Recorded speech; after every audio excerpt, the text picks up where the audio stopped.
മഹാവിഷ്ണു ഭൂമിയിൽ ശ്രീരാമനായി അവതരിച്ചിരിക്കുന്നു.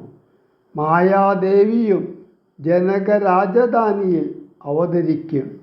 സീതാദേവിയെ ശ്രീരാമനു വിവാഹം ചെയ്തു കൊടുക്കുക എന്നു നാരദൻ അരുളിച്ചെയ്തു. പുത്രിയായി വളർത്തി. എങ്ങനെയാണു സീതാദേവിയെ ശ്രീരാമന് വിവാഹം ചെയ്തു കൊടുക്കുക എന്നു ചിന്തിച്ചപ്പോൾ ഒരു മാർഗം കണ്ടത് മൃത്യുശാസന ചാപം മുറിക്കുന്ന പുരുഷനെ ഭർത്താവാക്കാം എന്നാണ്. രാജാക്കന്മാരെ വരുത്തി. പക്ഷേ ആർക്കും അതിനു സാധിച്ചില്ല. ശ്രീരാമൻ അതു സാധിച്ചു.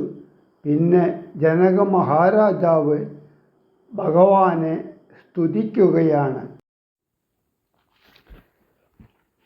എന്നോടു മഹാമുനി താനരുൾ ചെയ്താനപ്പോൾ നിന്നുടെ മകളായ സീതാവൃത്താന്തം കേൾനീ. പരമാനന്ദമൂർത്തി ഭഗവാൻ നാരായണൻ പരമാത്മാവാമജൻ ഭക്തവത്സലൻ നാഥൻ ദേവകാര്യാർത്ഥം പങ്ക്തി കണ്ട നിഗ്രഹത്തിനായി ദേവേന്ദ്ര വിരിഞ്ചരുദ്രാദികൾ അർത്ഥിക്കയാൽ ഭൂമിയിൽ സൂര്യാന്വയെ വന്നവതരിച്ചിതു രാമനായി മായാമർത്യ വേഷം പൂണ്ടറിഞ്ഞാലും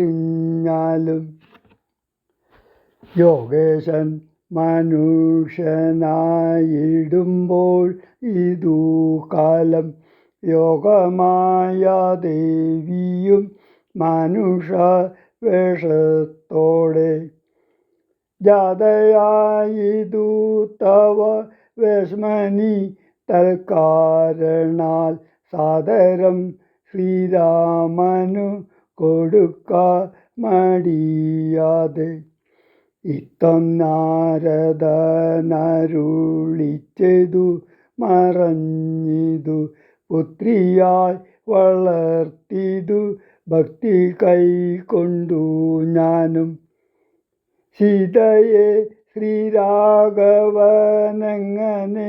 കൊടുക്കാവൂ ചേതസി നിരൂപിച്ചാൽ എങ്ങനെയറിയുന്നു എന്നതോർത്തിരിക്കുമ്പോൾ ഒന്നു മാനസേ തോന്നി പന്നഗവിഭൂഷണൻ തന്നനുഗ്രഹശക്ത്യാ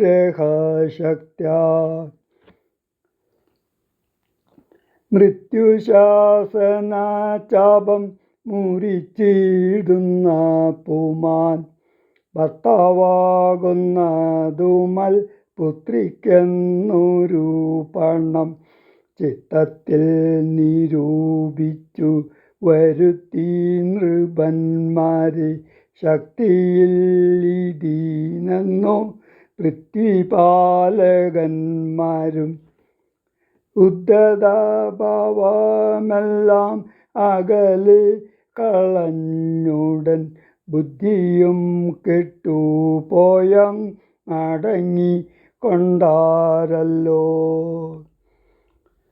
അത്ഭുത പുരുഷനാം ഉൽപ്പലനേത്രൻ തന്നെ ത്വൽപ്രസാദത്താലിന്നു സിദ്ധിച്ചൻ ഭാഗ്യവശാൽ.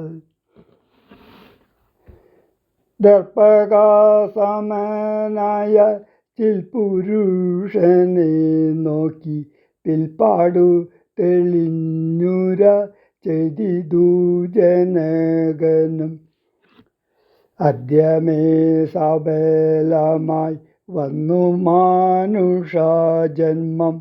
കദ്യോദായുധ സഹസ്രോദ്യോത രൂപത്തോടും കദ്യോദാന്വയെ പിറന്നൊരു നിന്തിരുവടി വിദ്യുൽ സംയുതമായ ജീമുദമെന്ന പോലെ ശക്തിയാം ദേവിയോടും യുക്തനായി കാൺകാമൂലം ഭക്തവത്സല മമ സിദ്ധിച്ചു മനോരഥം.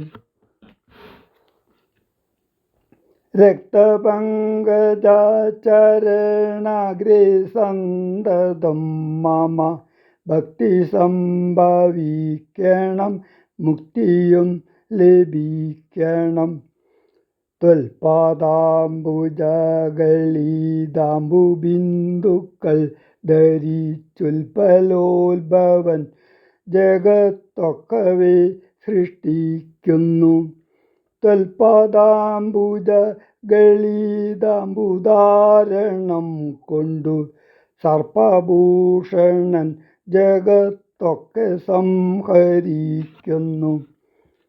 ത്വൽപാദാംബുജഗളിതാംബുധാരണം കൊണ്ടു സൽപുമാൻ മഹാബലി സിദ്ധിച്ചാൻ ഐന്ദ്രം പദം.